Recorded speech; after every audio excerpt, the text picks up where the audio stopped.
Subscribe to our YouTube channel and press the bell icon to get the latest updates. सोमवार ही शिव का दिन क्यों? सनातन धर्म में हर दिवस का संबंध किसी न किसी देवता से है। रविवार को भगवान भास्कर की उपासना की जाती है। मंगलवार को भगवान मारुति नंदन का दिन माना जाता है। कहीं कहीं इसे मंगल मूर्ति गणपति का भी दिवस मानते हैं। बुधवार को बुद्ध की पूजा का विधान है क्योंकि यह शांति का दिवस है। बृहस्पतिवार को कदली वृक्ष में गुरु की पूजा की जाती है। शुक्रवार भगवती संतोषी का दिवस प्रसिद्ध है। तो शनिवार को महाकाल रूप भैरव एवं महाकाली की सरपैया संपन्न की जाती है। ठीक ऐसे ही भगवान शंकर सोमवार को सबसे ज़्यादा पूजे जाते हैं। हर सनातन धर्मी का आग्रह होता है कि और किसी दिन शिव मंदिर जाएं या ना जाएं, लेकिन सोमवार को दर्शन अवश्य करेंगे। आखिर ऐसा क्यों? शिव के लिए सोमवार को आग्रह ही क्यों? आइए इस पर कुछ विचार करें। सबसे पहले दिनों की उत्पत्ति के संदर्भ में विचार करते हैं। वास्तव में ये सारे दिवस भगवान शंकर से ही प्रकट माने जाते हैं। शिव महापुराण के अनुसार प्राणियों की आयु का निर्धारण करने के लिए भगवान शंकर ने काल की कल्पना की। उसी से ही ब्रह्मा से लेकर अत्यंत छोटे जीवों तक की आयुष्य का अनुमान लगाया जाता है। उस काल को ही व्यवस्थित करने के लिए महाकाल ने सबसे पहले सप्तवारों की कल्पना की। सबसे पहले ज्योति स्वरूप सूर्य के रूप में प्रकट होकर आरोग्य के लिए प्रथमा वार की कल्पना की। संसार वैद्य सर्वज्ञ सर्वभेषज भेषजम अयि वार रोगिदम वारम स्ववारम कृतवान प्रभु। अपनी सौभाग्यदात्री शक्ति के लिए द्वितीय वार की कल्पना की। इसके बाद अपने ज्येष्ठ पुत्र कुमार के लिए अत्यंत सुंदर तृतीय वार की कल्पना की। तदंतर सर्वलोक की रक्षा का भार वहन करने वाले परम मित्र मुरारी के लिए चतुर्थ वार की कल्पना की। देव गुरु के नाम से पंचम वार की कल्पना कर उसका स्वामी यम को बना दिया। असुर गुरु के नाम से छठी वार की कल्पना करके उसका स्वामी ब्रह्मा को बना दिया एवं सप्तम वार की कल्पना कर उसका स्वामी इंद्र को बना दिया।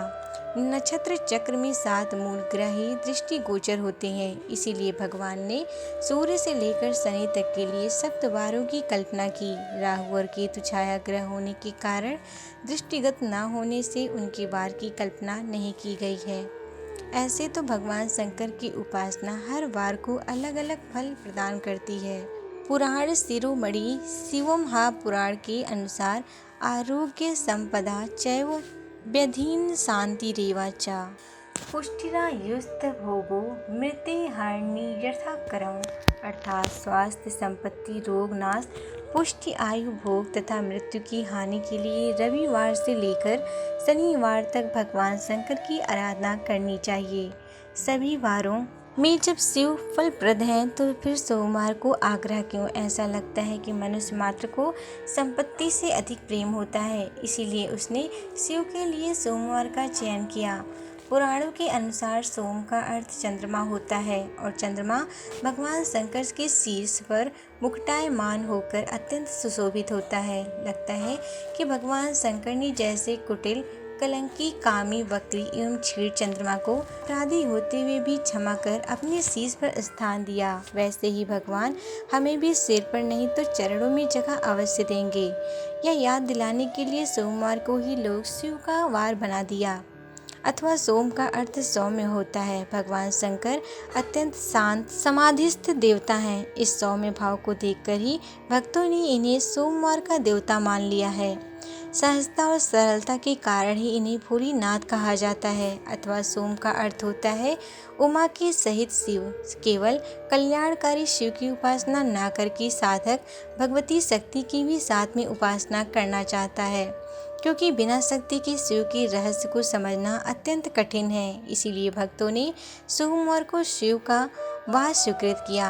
अथवा सोम में ओम समाया हुआ है। भगवान शंकर ओमकार स्वरूप हैं। ओमकार की उपासना के द्वारा ही साधक अद्वैय स्थिति में पहुंच सकता है। ओमकार की उपासना के द्वारा ही साधक अद्वितीय स्थिति में पहुंच सकता है। इसीलिए इस अर्थ के विचार के लिए भगवान सदाशिव को सोमवार का देव कहा जाता है। अथवा वेदों ने सोम का जहाँ अर्थ किया है वहाँ सोमवल्ली का ग्रहण किया जाता है। जैसे सोमवल्ली में सोमरस आरोग्य आयुष्वर्धक है, वैसे ही शिव हमारे लिए कल्याणकारी हो, इसीलिए सोमवार को महादेव की उपासना की जाती है। Subscribe to our YouTube channel and press the bell icon to get the latest updates.